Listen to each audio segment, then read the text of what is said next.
부산의 초등학교 주변 어린이 보호구역의 안전 실태를 조사한 결과 10곳 중 7곳이 부적합한 걸로 나타났습니다.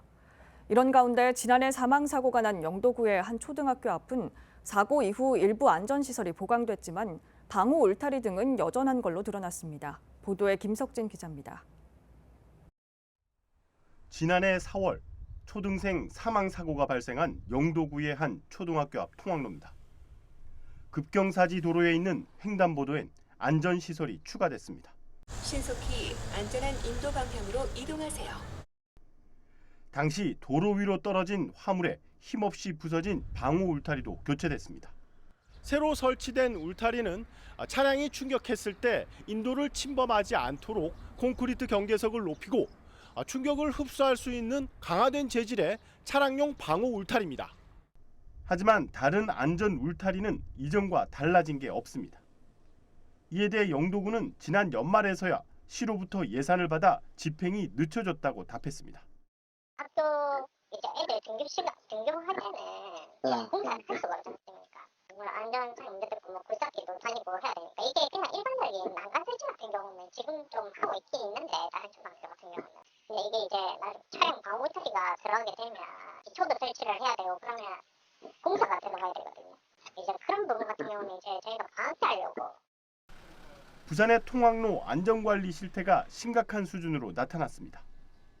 부산시 감사위원회가 초등학교 306곳을 대상으로 조사한 결과 4곳 중 1곳만 기준에 적합한 것으로 확인됐습니다.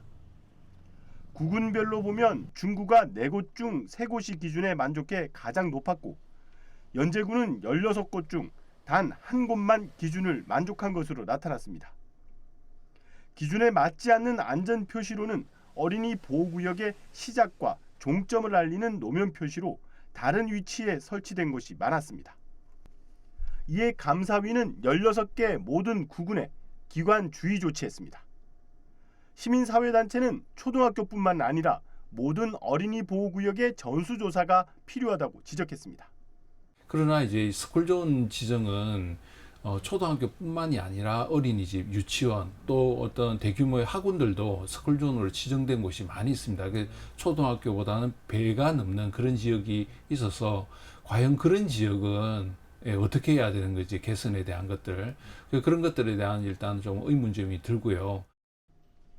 한편 부산참여연대는 부산시가 지난해 어린이 통학로 안전대책 예산 45억 원을 이월하고도 올해 추경에 다시 8억 원을 편성했다며 사업의 시급성에 맞춘 효율적 예산 집행을 촉구했습니다.